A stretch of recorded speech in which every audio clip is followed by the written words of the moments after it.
안녕하십니까, 미린입니다. 이번 시간은 64강으로 윤회는 분명히 존재한다는 8번째 시간이 되겠습니다.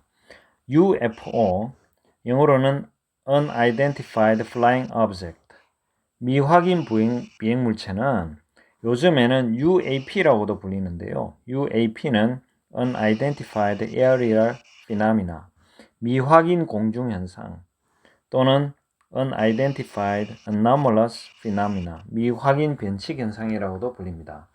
그런데 이 UFO는 워낙 많은 증언과 경험, 목격담 등으로 이제 누구도 그 존재를 부정할 수 없게 되었습니다. 우리나라에서 일어난 대표적인 UFO 사건을 보면요, 가평 UFO 사건이 있습니다. 이 사건은 1995년 9월 4일 경기도 가평군 설악면 설곡리에서 문화일보의 김성규 사진기자에 의해 포착된 UFO 사진을 말합니다. 이 UFO 사진은 이제 주류 언론사 사진기자에 의해서 이제 찍힌 것, 그리고 사진 원본과 필름까지 온전히 남아있기 때문에 유래가 드물 정도로 철저한 검증이 이루어졌습니다. 이 사진인데요. 이 사진, 가을에 추수하는 두 노부부의 머리 위에 가을 하늘에 이렇게 UFO 모습이 보입니다. 이것은 우리나라에 찍힌 UFO 사진 중에 가장 선명하게 찍힌 편인 가평 UFO 출몰 사건입니다. 이것은 당시 한국뿐만 아니라 전 세계에서 이것이 진짜 UFO냐 하는 문제로 이제 당시 뉴스에 도배될 정도였습니다. 이 기사를 네이트 뉴스에서 검색해 보면요, 95년 9월 4일날 경기도 가평을 찾은 문화일보 김성규 사진기자는 가을날 정치를 담기 위해 이념이 없었습니다. 때일은 추석 스케치를 위해 무작정 회사를 나선 그는 취재 차량 운전기사에게 동쪽을 외쳤습니다. 간밤 꿈에 조상님들이 나와서 동쪽으로 가라고 해서 무작정 동쪽을 찾다가 도착한 곳이 경기도 가평군 설악면 설곡리였습니다. 오후 2시 40분쯤에 김 기자는 마침내 가을 사진의 주인공을 찾았습니다. 집안 마당에서 참깨를 타자가던 노부부를 마주한 것인데요. 참깨를 타자가면서 부부가 담소를 나누는 모습은 푸른 하늘과 어우러져 평화롭게 그지었습니다. 그는 셔터를 누르기 바빴습니다. 타작질을 하는 찰나를 정확하게 포착하기 위해서는 연거푸 촬영하는 연사가 필수였습니다. 그래서 그는 0.2초에서 0.3초 간격으로 사진을 찍었습니다. 그리고 사진을 인화했습니다.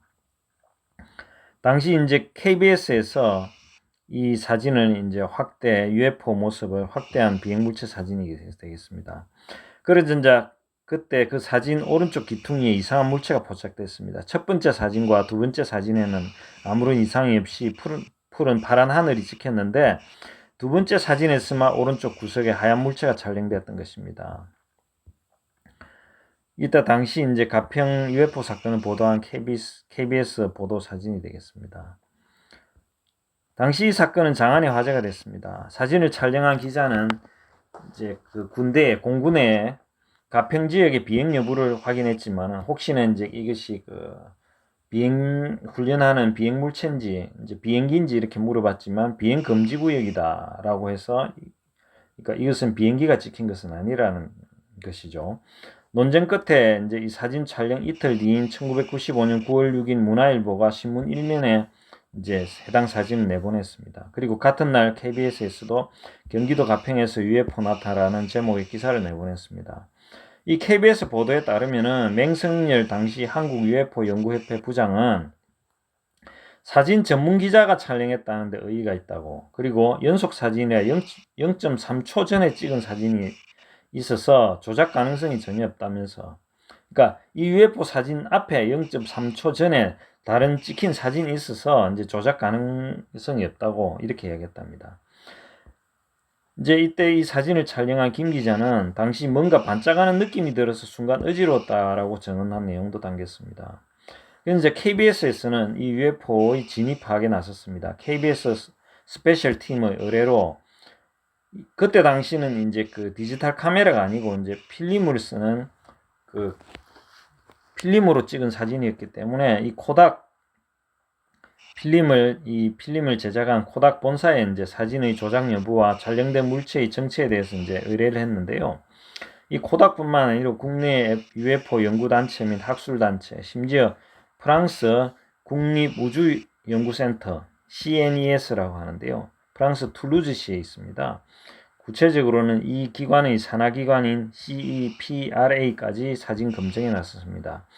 이제 코닥 본사에서는 사진에 어떠한 인위적인 조작도 없었다라고 확인했고, 이 코닥 본사에서의 조사에 따르면은 어떠한 인위적 조작도 가해지지 않았고, 프랑스 국립우주연구센터에서는 직경 450m짜리 물체가 고도 3500m에서 초속 108km의 속도로 비행하는 모습이라고 결론을 내렸습니다.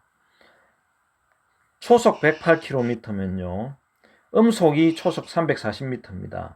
그래서 초속 108km를 340m로 나누면 317.67이라는 숫자가 나옵니다. 즉, 이 비행체는 소리의 속도보다 317배, 마하 317의 속도라는 뜻입니다. 이것은 이제 이 사진은 엄청난 속도로 비행하고 있었기 때문에 이제 찍힌 것으로 추정되는 잔상하고 베이프 현상도 이제 찍혔는데, 베이프 현상이란 것은 기체 주변의 수증기가 응축하면서 위로 솟아올라 분출되는 현상입니다. 그래서 이제 이 사진은 엄청나게 큰 비행 물체가 엄청나게 빠른 속도로 비행하다 엄청나게 급커브를 턴 바로 순간 우연히 찍힌 사진이라는 것입니다. 한국 UFO 협회에서는 사진 속 비행 물체가 직경 100m, 고도 4에서 5km, 초속 4km로 비행 중이라고 결론을 내렸습니다. 이것은 이제 그 프랑스 국립우주연구센터에서는 초속 108km라고 내린 것과는 많은 차이가 있는데요. 어쨌든 이 권위 있는 UFO 전문가들이 UFO가 맞다라고 이제 답변을 내놓은 것은 이 한국 UFO 여러 사진 중에서는 이 당시 사실 처음이었습니다. 여기 이제 KBS에서 사진 조작이 흔적이 없다고 이제 코닥 관계자가 인터뷰한 내용을 이제 사진으로 찍은 것입니다. 이게 이제 논란도 많았는데요. 사진 속 물체가 UFO가 맞고 소속 108km 속도라면 그 일대가 초고속 비행 물체로 인한 충격파, 소닉붐이 발생해서 이 소닉붐이 발생했다면 유리창이 깨지고 이제 귀에 강한 충격을 주기 때문에 기자나 노부부가 멀쩡할 리가 없다라고 했는데요. 이것은 제가 뒷부분에서 좀 더 설명을 드리도록 하겠습니다. 어쨌든 이런 내용이 있고요. 한국의 UFO 목격자들이라는 신동아 잡지 신동아에서 나온 신동아 2000년 11월호에서 나온 내용을 제가 이제 일부 인용했는데요. 여기에 보면 맹승열이라는 지금은 이제 그 교수님인데요. 영국 캠브리지 대학 공학 박사 출신인 분입니다. 한국 우주과학회 부회장을 역임하신 분입니다. 이분이 이제 여기 신동아의 2000년 11월 기사에 한국의 UFO 목격자들이나 이 기사에서 보면은 현역 공군 중령에서 김병헌 CF 촬영팀까지 이런 소제목으로 이제 기사 내용이 있습니다. 한국 상공에서 공군 비행 조종사들이 목격된 UFO만도 2차례라고 합니다. 이 맹승열 이 교수님은 이제 이 기사에서 이들 공군 장교들은 팬텀기로 UFO를 추적하면서 그것이 지구상의 비행 물체가 아님을 증언했다고 합니다. 이제 지난 9월 14일, 그러니까 이 기사가 난 게 2000년이니까 2000년 9월 14일 미국 애리조나주 피닉스의 한 야구 경기장에서 미국 메이저리그에 진출한 야구 선수 김병헌을 모델로 CF 촬영한 필름에 미확인 비행 물체가 찍힌 것이 발견됐답니다. 촬영을 마친 필름을 국내 스태프들이 편집하던 중에 김병헌이 머리 뒤편에 빛을 발하는 하얀 점이 지속적으로 이동하는 장면이 나타났답니다. 이 이제 필름을 촬영팀이 한국 UFO 연구협회에 의뢰한 결과 이상한 비행 물체는 필름상의 오류가 아닌 UFO로 판명됐고, 광원의 밝기 정도와 불규칙하고 다양한 움직임의 비행 패턴, UFO 특성상 관찰되는 광이 오로라 현상이 나타난 점으로 미루어 당시 UFO가 비행 중에 카메라에 포착된 것으로 볼 수 있다고 했습니다.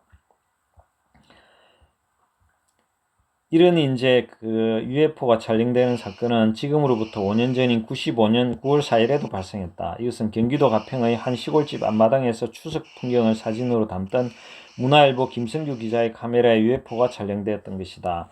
이 내용은 이제 제가 앞에서 언급했기 때문에 빨리빨리 넘어가면요. 9월 4일 오후 이제 2시 40분경 김성규 기자가 UFO 사진 찍던 시점에 약 3시간 전에 한 공군 소령이 1.5km 상공에서 비행 훈련 중에 계룡산 근처에서 유성이 떨어지는 것을 목격하고, 하지만 곧 그는 그것이 유성이 아니라는 사실을 깨달을 수 있었답니다. 유성이었으면 지상에 충돌하거나 공중에서 이제 워낙 빠른 속도로 이제 날아가기 때문에 공중에서 불에 타버리죠. 그래서 소멸해버릴 텐데, 그 물체는 지상 300m 상공까지 내려온 다음에 그 공군 소령이 타고 있던 비행기 쪽으로 수평 비행을 했기 때문에 UFO라고 이제 확신하는데, 이제 이 공군 비행사는 약 15초 동안 그 물체를 관찰했답니다. 그 물체가 자신의 비행기 바로 아래쪽으로 지나갈 때는 그 모양을 아주 뚜렷이 확인할 수 있었답니다. 그 물체는 지름이 3, 4m쯤 되는 팽이 형태로 표면에서는 은하 광택을 띠고 있었답니다. 이 가평에서 이제 목격된 것은 엄청나게 큰 이런 비행체인데요. 그러니까 UFO 현상을 연구하는 많은 학자들에 따르면, 연구자들에 따르면 이런 엄청나게 큰 UFO도 있고, 같은 편대를 이루는 아주 조그마한 몇 미터, 3, 4미터 이런 자그마한 규모의 이제 UFO도 많이 발견된다고 합니다. 이제 이 필자는 여기서 맹성윤 교수죠. 95년 9월 6일에 이제 이 공군 비행사와 면담했답니다. 현역 공군 조종사 신분이었기 때문에 그때 당시는 이제 그의 이름이 실명으로 공개될 경우 혹시 어떤 인사상 불이익이라 받을까 이제 발표하기를 자제했는데, 그는 자신의 이름이 실명으로 공개돼도 좋다고 허락했기 때문에 이게 이제 이 기사에서 나왔습니다. 그 이름은 박종국이었고, 그때 당시 2000년이죠. 현역 공군 중령으로 재임하고 있었답니다. 그때 당시 이제 95년 당시 그는 초등 비행 교관이었으며 UFO를 목격한 그날도 그는 비행 훈련을 맡고 있었답니다. 청주 비행장에서 프로펠러스 훈련기를 타고 이륙한 후 육군본부가 있는 계룡산을 지나 남쪽으로 훈련 비행 코스가 잡혀 있었는데, 이제 그가 가리키는 훈련병들, 이제 그의 지도를 받던 훈련병들은 이제 이미 남하에서 시야에서 멀어진 상태였습니다. 이제 이분은 지도, 각도기, 그리고 이제 계산기를 꺼내서 이제 UFO가 이동한 궤적을 직접 표시해가면서 이제 설명해 줬는데, 그가 이런 식으로 계산해낸 UFO의 속도는 음속의 7.3배, 그러니까 가평에서 사진 기자에게 찍힌 UFO 속도, 그러니까 이것은 이제 그 프랑스 연구기관에서 이야기한 것은 그 마하 317의 속도였지만은, 이 한국 UFO 협회에서는 이제 음속의 한 10배 정도라고 이야기했거든요. 그래서 이제 그 가평에서 찍힌 UFO 속도하고 거의 비슷한 수준으로 이제 이야기되고 있습니다. 이 박소령은 그 비행 물체가 미국이나 러시아의 비밀 병기일 가능성을 제시하면서도, 그럴 수도 있다고 하면서도 이제 그렇게 생각할 수 없는 이유 몇 가지를 들었습니다. 첫 번째는 그 물체의 표면이 명백히 반질반질한 금속성인 것처럼 보였음에도 레이더에 포착되지 않았다. 레이더에 포착되지 않았다면, 이제 만약 스텔스기라면 레이더 반향음을 내지 않기 위해는 표면에 광택나는 금속을 쓰지 않는답니다. 그래서 절대 스텔스기는 아닐 것이다. 두 번째는 지상에서 300m에서 음속의 7.3배나 도는 속도로 날아갔는데 이것은 소닉 붐을 발생시키지 않았답니다. 음속의 7.3배 속도면 소닉 붐을 발생시켜야 하는데, 소닉 붐이란 것은 대기 중에서 비행체가 음속 이상의 초고속으로 이동할 때 생기는 충격음입니다. 근데 이제 UFO의 특성은 소닉붐이 발생하지 않는다 그럽니다. 세 번째는 이것이 UFO라고 확신하는 이유는 아무런 추진 수단이 보이지 않는데도, 그러니까 프로펠러나 그 제트 분사 이런 것이 보이지 않는데도 마치 누군가 눈에 보이지 않는 줄로 쭉 잡아당기듯 빠른 속도로 움직였다는 내용입니다.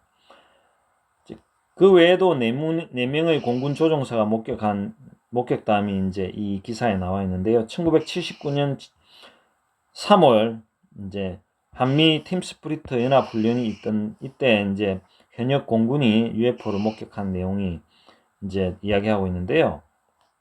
임병선 대령과 당시 이승배 중령이 각각 2대의 F4기를 타고 강원도 1호산 북쪽에서 야간 요격 훈련을 마친 후 대구 기지로 귀환 중이었는데 비행 고도는 약 4.5km, 팬텀기 2대로 이어진 편대가 이제 1호산 쪽에서 대구 부근의 803 방면으로 다가갈 수 있을 때 2분기에 타고 있던 이승배 중령은 이제 803 동쪽에서 유난히 밝은 별을 목격했답니다. 그런데 이제 그것이 별이 아니라는 사실을 깨닫는 데는 많은 시간이 필요하지 않았습니다.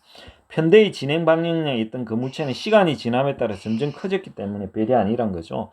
만약 별이었다면 그런 현상은 일어날 수 없었습니다. 이상하게도 이제 비행기 탑재 레이더에는 그 물체가 포착되지 않았습니다. 그래서 궁금해지는 임대령과 이중령은 확인해 보기로 결정했답니다. 순간 호기심이 일더군요. 꼭 확인해 봐야겠다는 생각을 하고 그 별을 향해 다가갔죠. 약 30마일 정도로 접근해 보니 우리와 같은 고도에 있었습니다.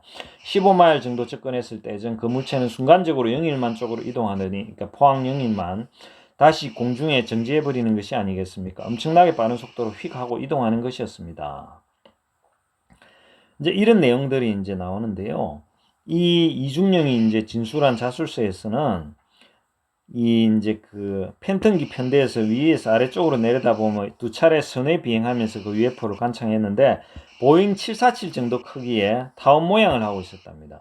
형태로 보나 비행 형태로 보나 그것은 지구상에서 개발된 기존의 어떤 비행 물체와도 구별됐는데 주변으로는 형형색색의 빛이 전멸하고 있었고 중심부에서는 마치 용광로에서 나오는 듯한 황금빛 성광이 솟아나고 있었답니다. 두 번째 선의 비행이 끝나자 개 비행체는 다시 빠른 속도로 움직여서 동해 쪽으로 날아가 버렸다. 당시 한 비행기에 2명의 조종사가 타고 있었으므로 모두 4명이 그 개 비행체를 목격한 것이다. 4명이나 목격했기 때문에 이것은 이제 잘못 본 것일 수는 없다고 이제 볼 수 있죠. 이들 4사람은 기지로 귀환한 후에 당시 부대 정보장교였던 박오상 대령에게 목격 사실을 보고했답니다. 그래서 이제 맹승열 교수가 이 기사를 쓴 맹승열 교수가 박오상 대령으로부터 이제 이 이야기를 또 이제 전해 들은 것은 91년 9월이었다고 합니다. 그런 당시 공군 정훈감으로서 전역을 몇 달 앞둔 상태였습니다. 박오상 대령은 이 박 대령은 이승배 예비역 대령을 한국 UFO 연구협회에 소개시켜 주었으며 이 UFO 사건은 언론을 통해 크게 보도되었습니다. 하지만 그는 이제 박오상 대령은 임병선 씨 이 다른 이제 조종사에 대해서는 비보도를 요청했는데 그가 당시 현역 공군 소장이었기 때문이었습니다. 이런 내용을 이제 79년 당시 정보장교였던 박오상 씨는 4명의 조종사들이 작성한 UFO 목격 보고서를 상부로 전달하지 않고 자기 선에서 해결했다 합니다. 이제 그런 내용을 보고해봤자 모두에게 불이익이 돌아올 뿐 이득이 될 것이 하나도 없다고 이제 판단했기 때문이랍니다. 그리고 이제 그가 이제 전역을 불과 몇 달 앞두고 이 사건을 한국 UFO 연구협회에 발설한 이유는 아마도 이 사건의 신뢰성을 높이기 위해 자신이 현역 신분일 때 공개해야 된다고 이제 판단했습니다. 그러니까 이제 전역을 불과 몇 달 앞두고 이제 그때는 인사상에 이제 불이익이 있다 해도 큰 상관없으니까 이제 한국 UFO 협회에 이제 제보를 해서 이 맹승열 교수가 이 기사를 쓴 것입니다. 이제 이 기사에서 이제 임병선 씨도 그러니까 그때 당시는 이제 공군 소장이었는데 전역한 상태이므로 이 필자는 맹승열 교수는 우리나라에서 발생한 대표적인 UFO 사건에 예비역 공군 소장이 관련되었음을 이지민을 통해 최초로 공개한다. 이런 내용들이 이 기사를 쭉 보시면 있습니다. 이 기사가 너무 길어가지고 이제 중요한 내용만 살펴보면요. UFO의 가장 대표적인 비행 특성은 음속을 돌파해도 소닉붐을 발생시키지 않는다라는 이런 내용이 있습니다. 이런 이 UFO가 소닉붐을 발생하지 않는다는 점은 미 공군 사관학교에서 펴낸 우주과학 인문이란 Introductory Space Science란 교재에 음속의 6배 속도로 움직이는 물체로부터 소닉붐이 발생하지 않았다는 사실은 도저히 기존의 비행물체로는 설명할 수 없고 아마도 현재의 물리법칙을 위반하는 것 같다라고 쓰여 있다고 합니다. 그리고 이제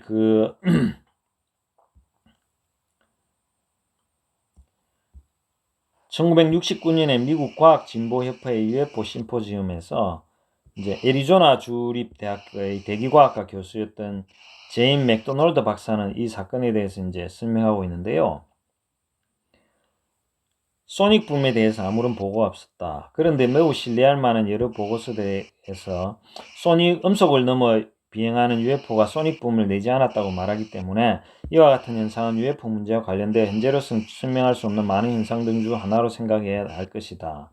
유성은 그런 속도와 높이에서 날지 않는다. 그리고 비행기일 가능성도 제외되었는데 그 이유는 그 물체가 소닉붐을 내지 않았기 때문이다. 만일 그것이 비밀 초음속 비행기였다면 우리와 같은 소닉붐이 보고되어야 한다. 이렇게 이야기하고 있습니다. 그리고 이 UFO는 뉴턴 법칙에 위배하는 직각회전을 한다고 이야기하고 있습니다.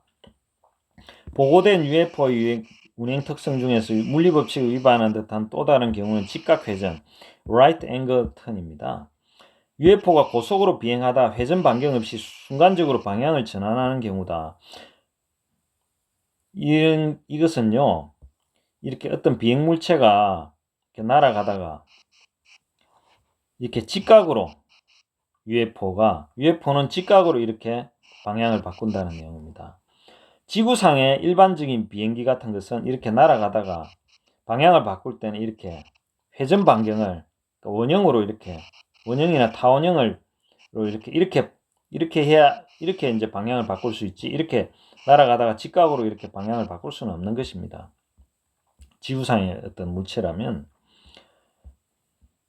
UFO의 직각 방향 전환은 1990년 벨기에 브뤼셀 사건에서도 보고되었는데 같은 해 9월에 프랑스 국립과학연구소의 CNRS의 플라즈마 물리 연구실 책임자인 장 피에르 프티 박사는 프랑스 일간지 파리 마치와의 인터뷰에서 이와 같은 해서 다음과 같이 언급했습니다. 많은 목격자들의 보고서에 의하면 UFO가 전속력으로 질주하다가 갑자기 직각 회전을 한다는 것이다. 이 경우 가속도는 무한대다. 그런데 그 물체가 소멸되지 않고 그런 회전을 견뎌낼 수 없다. 그러니까 이렇게 날아가다가 직각으로 이렇게 방향 전환을 하면 엄청난 그 충격에 의해서 그 물체는 부서져 버리든지 소멸돼 버린다는 거죠. 만일 이런 극단적인 과속 과정에서 보고되는 바와 같이 그 물체가 소멸하지 않는다면 그것은 뉴턴의 관성 법칙을 어기는 것이 됩니다.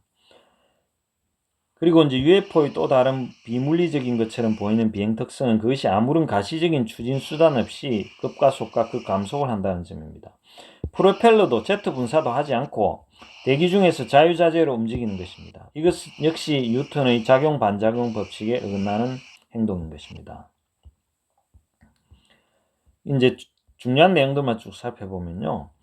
프랑스의 장 피에르 프티 박사는 이런 모든 UFO의 특성은 매우 고도로 발달한 문명의 모습을 나타내며 양자역학과 상대성 이론으로서는 설명이 가능할 것이라고. 그러니까 기존 지금 이제 뉴턴의 법칙이나 이런 거는 설명이 안 된다고 이야기합니다. 하버드 대학의 존 맥 교수 역시 우리보다 수천 년 앞선 기술을 가정한다면 현재 서구과학의 연장선상에서 성공될 수 있을 것이라고 본다라고 얘기했답니다. 외계 지성체의 방문과 우주종말의 문제에 관하여라는 책, 김영사 출판사에서 나온 책을 보면요. 이 책은 최준식, 지영애라는 두 분에 의해 쓰여진 책입니다. 최준식 이분은 이화여자대학교의 교수님입니다. 그리고 지영애라는 이분은 옥스퍼드 대학교의 교수님이십니다. 이 두 분이 쓴 책을 보면요. 외계 지성체의 방문과 인류 종말의 문제에 관하여 17페이지에 보면요. 2007년에 월터 하우트라는 미국인의 유언장이 공개된 사건이 있었습니다. 나는 그 일에 큰 충격을 받았다. 이 사람은 원래 2005년에 사망했는데 2년 뒤에 유언장을 공개해달라는 부탁에 따라 2007년에 그 내용이 세상에 알려진 것입니다. 이 월터 하우트는 그 유명한 로스웰 사건, 로스웰 UFO 인시던트에 대한 보도자료를 만든 사람입니다. 그때 당시 이제 장교로 근무하고 있었답니다. 미국 군대의 장교로 근무하고 있었답니다. 이 유언장에는 자신이 로스웰에 추락한 UFO와 외계인의 사체를 목격했다고 적혀 있습니다. 당시 이 정보가 이제 1급 비밀로 되어 있어 발설하지 못하고 평생 혼자 간직하다가 유언장에 그 내용을 남긴 것입니다. 죽으면서 간신히 밝힌 것인데 그것도 죽은 뒤 2년 뒤에나 공개하라고 했으니 이 사안이 얼마나 예민한 것인지 알 수 있다. 자신은 더 이상 지상에 없으니 문제될 게 없지만 혹시나 가족들에게 위해가 가지 않을까 극도로 조심한 것입니다. 이게 이제 이 책의 주위에 보면요. 이 로스웰 사건이란 것은 로스웰 UFO 인시덴트란 것은요. 1947년 7월 8일 아침 미국 뉴멕시코주 로스웰 육군 비행장에 추락한 UFO 잔해를 회수했다는 지역 신문사의 보도가 있었습니다. 이와 관련된 부대가 당시 세계 유일의 원자폭탄 취급 부대였던 509 전폭단이었다는 509 전폭단이었기에 이 보도는 삽시간에 전세계 사람들의 주목을 받았습니다.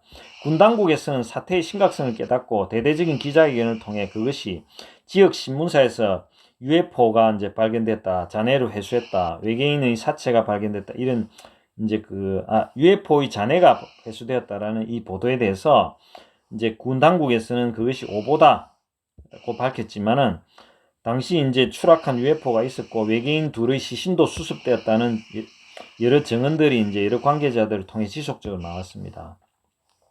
이때 당시 월터 하우트 이분은 509 전폭단의 공보 업무를 맡아서, 그러니까 여러 사회적으로 여러 가지 이 군에 관련된 사항을 알리는 공보 업무를 맡은 장교였습니다. 그래서 이분이 보고서 작성에 관여했다고 합니다. 근데 이분의 유언장에서 이제 이런 내용이 나왔으니까 상당히 신빙성이 있다고 봐야 되겠죠. 그러면 결론은, 그러면 UFO는 무엇인가? 불교에서 바라보는 UFO는 어떤 것인가 제가 설명을 드리도록 하겠습니다. 이것은 아마 우리 지구인보다는 비교할 수 없을 정도로 과학기술을 가진 고등 생명체가 타오는 비행물체인 것 같다라고 보면 됩니다. 이 고등 생명체는 외계인, ET라고 하죠. 영어로 Extra Terrestrial이라고 할 수 있는데, 불교에서는 이들은 어떤 존재인가? 불교에서는 욕계, 색계, 무색계의 3계로 이 우주를 나누고 있습니다. 욕계가 가장 낮은 것이고 그 위에 색계가 있고 그 위에 무색계가 있습니다. 그런데 이 가장 낮은 차원의 욕계는 또 다시 이제 여러 가지 분류로 나눌 수 있는데, 가장 낮은 단계로부터 차례대로 말하면 가장 낮은 것이 지옥, 그 위에가 아기, 배고픈 귀신, 그 아기보다 높은 단계가 축생, 그 축생이란 것은 동물을 이야기합니다. 그리고 그 위에가 인간, 그리고 천상이 있습니다. 이렇게 이제 6단계로 욕계를 나눌 수 있는데, 이 욕계의 천상은 또 6곳이 있습니다. 그러니까 지옥, 아기, 축생, 인간, 천상 이렇게 6개로 나눌 수 있는데, 이 욕계의 천상은 또 6곳이 있는데, 욕계의 천상을 유격천이라고, 6개의 욕계 천상이라고 하고, 유격천 위에 이제 색계와 또 무색계가 있습니다. 그러니까 유격천까지가 욕계고, 이 욕계 위에 다시 이제 색계, 무색계도 있는데, 이 색계와 무색계도 역시 천상이라고 불교에서는 이야기하고 있습니다. 그래서 이제 UFO를 따고 오는 존재들은 이 색계나 무색계의 천상은 아니고 욕계의 6곳의 천상, 유격천의 천인들이라고 합니다. 이 천인이라는 것은 산스크리트로 디바라고 합니다. 이 디바라는 것은 천인이라고도 하지만은 천신이란 뜻이 있습니다. 신.